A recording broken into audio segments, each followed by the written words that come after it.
Welcome to BDO's Legal Tech Talk podcast. We're joined by judges and legal professionals to discuss emerging trends, regulatory updates, and the latest headlines. We'll provide tips to help your law firms and legal departments make the most out of legal technology. I'm Daniel Gold, BDO Principal and eDiscovery Managed Services Leader. And I'm Eric Dirk, BDO's Managing Director of Legal Operations. Let's get started with this episode's exciting discussion.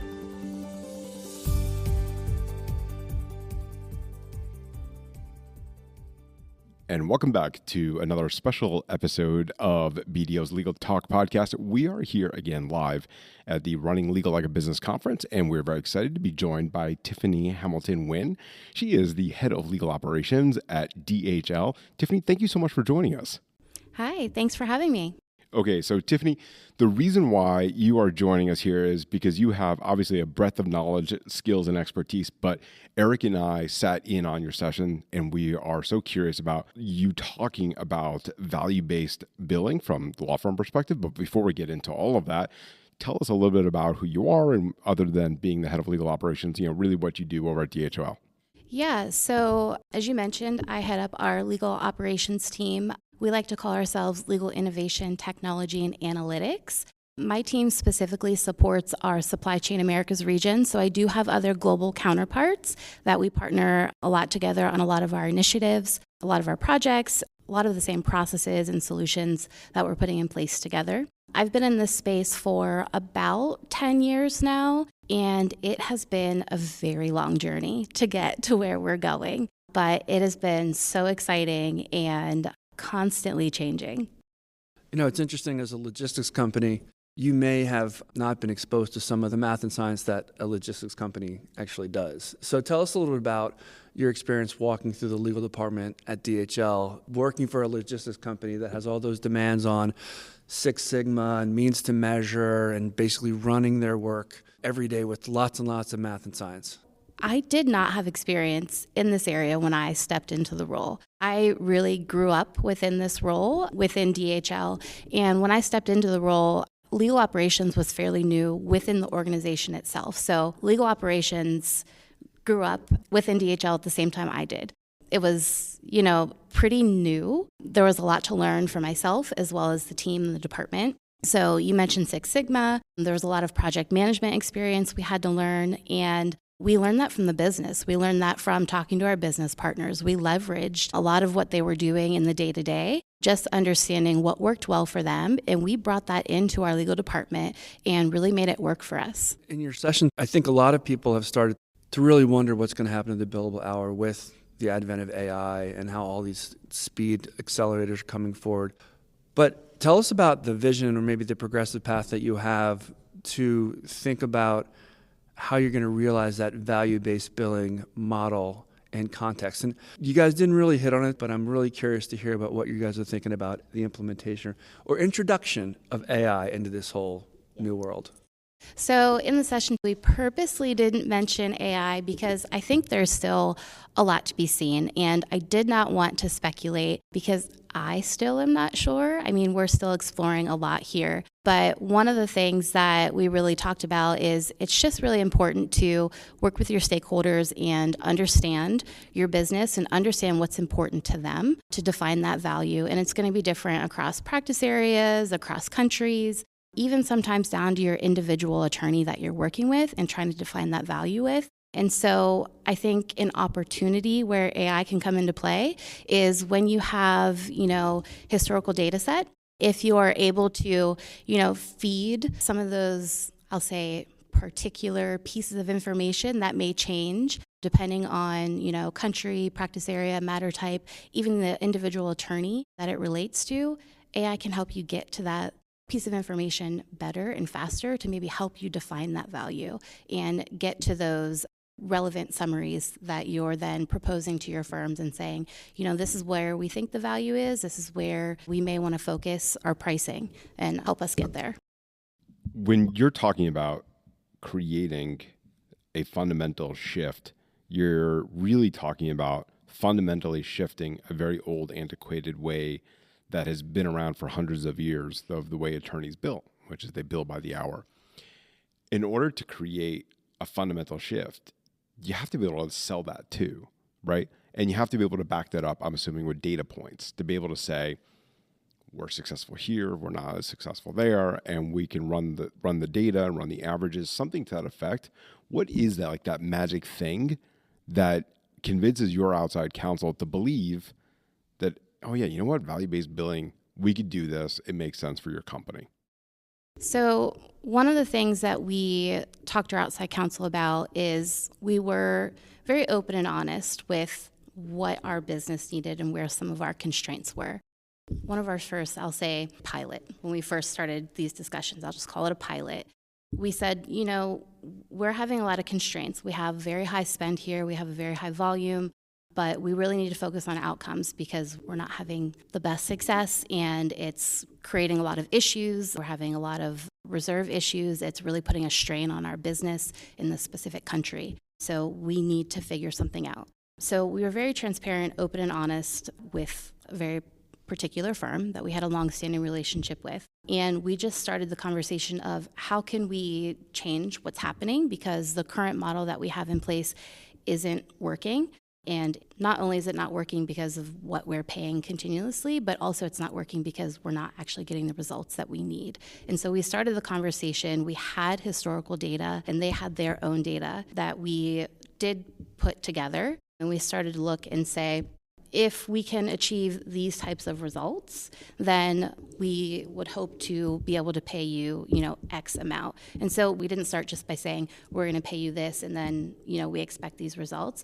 We took it in baby steps, and as we started to achieve the results we wanted, we were then able to say, okay, well, you're able to get us the results that we're looking for, so let's start to pay you this amount, and let's get away from that hourly billing.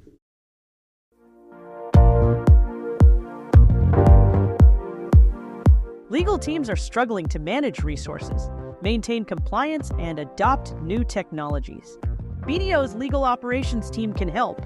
We enhance efficiency, reduce costs, and support compliance so you can run your legal department like a business. Schedule a meeting with us today at BDO.com. So it's interesting because in the keynote here at Running Legal Like a Business, we're talking about the power of persuasion. And I thought it was really interesting because what you're talking about is really the power of persuasion too. It's lawyers are evidence-based and logic-based. And what you are talking about is really bringing evidence and logic to the table to be able to go from the hourly system to value system. Well, and I think some of what we talked about in the session is it's really important to have a good handle on your data. Not only you internally, but then the firms that you're working with, they also need to understand their data if they're able to bring that to the table as well.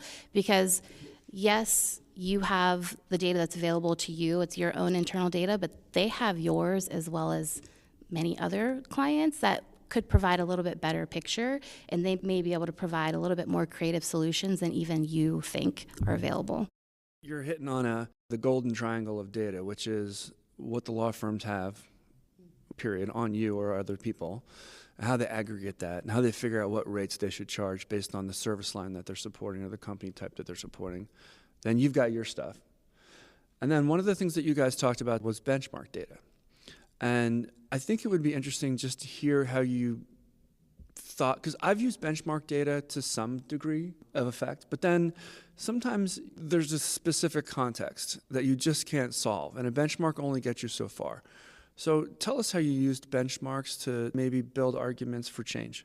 I will say our foray into benchmark data started probably 6 or 7 years ago, and it started with just benchmarking internally our firms, what we were paying our firms against each other in similar practice areas, similar jurisdictions. And then from there, we also looked what we were paying internally. So we do have separate legal departments within DHL. And we also use some of the same firms. So we also looked at the rates we were paying across legal departments. That was an interesting time. We resolved some things there. And then once we looked at that, we then started bringing in external industry benchmarking. There's a ton available out there. We started bringing that in and recognizing where we were, where we had room for improvement, where we were paying, fair rates, lower rates, but really looking at, I'll say, complex examples. So getting into the details of getting down to like matter types, the jurisdictions, the classification of the attorney, like really digging in, not just keeping it high level, but getting down into the very specific pieces of information for the attorney, because we really did want comparable information. From that, we took that into this discussion as we're moving forward and identifying value. So we had, a couple years worth of us being very intentional about benchmarking our rates, making sure that we were comfortable and confident what we were paying was, pretty consistent and good. So we took that data and made sure that what we were paying, we were confident it was pretty consistent and fair rate throughout the market.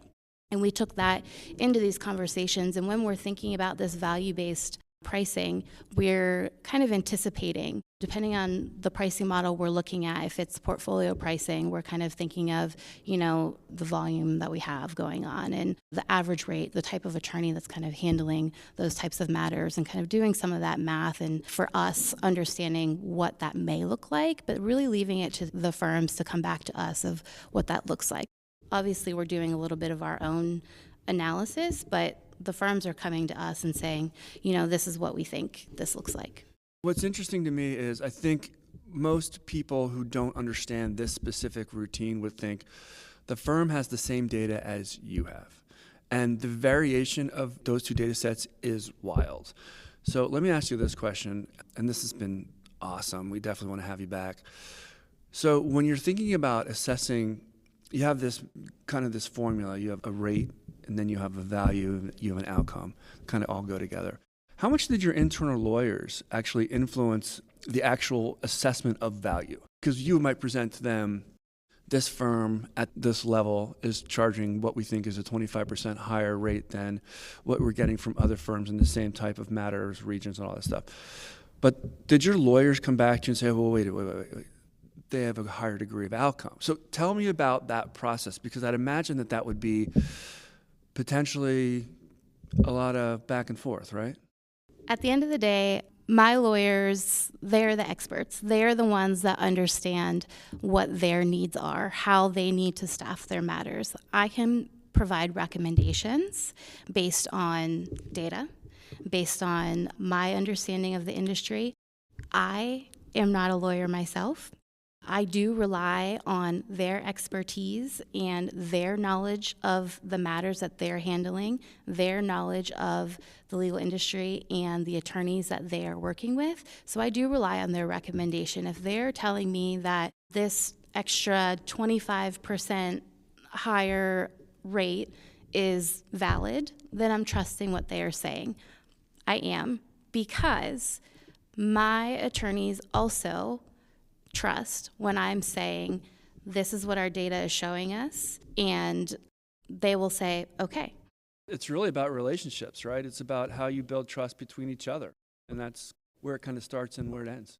It is. And I think it's great. It's been a long time in the making, I think. I'll say it wasn't always like that. It took a while for us to get here when we started leveraging our data to make recommendations on rates. It wasn't always like this. They used to push back a lot, but now, for the most part, they're saying, no, we trust what you're saying. It's very rare that they're coming back and saying, well, no, like we do agree with this slightly higher rate, and it's kind of two ways. We are definitely going to have you back on a fuller episode, because there's a lot of areas that you talked about as well during your session about selecting a panel and about the size of the panel and about overcoming obstacles and challenges. I think a lot of that's going to be very, very good. Let me ask you about the Running Legal Like a Business conference. So this is your first conference that you've attended. What attracted you to wanting to come to RLLB, and what are you really hoping to get out of this time here? I know quite a few people throughout the legal operations industry, and I've asked a lot of them about this conference, those that have attended, and everybody had so many great things to say about it. So honestly, that was really the feedback, is something that attracted me to it.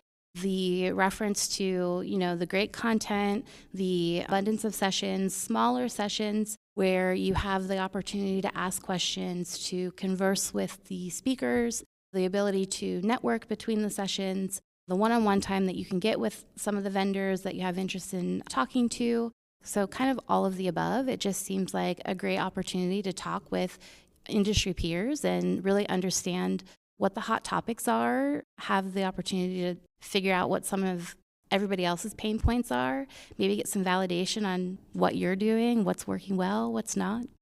That's great. One final question for you. I can't let you go until I know this one for sure. So when you accumulate all of this knowledge that you get here at this conference, to me, it's a gift. How are you going to give the gift back to everyone back at the office? I definitely will leave with a whole bunch of notes. I will bring this back to my team. I will share my findings in a team meeting, and will very likely come back with a plan for how to implement some of the things that we heard, and definitely talk to my GC about how to move forward with some of the things that I heard. Awesome. Thank you so much for your time. Thank you.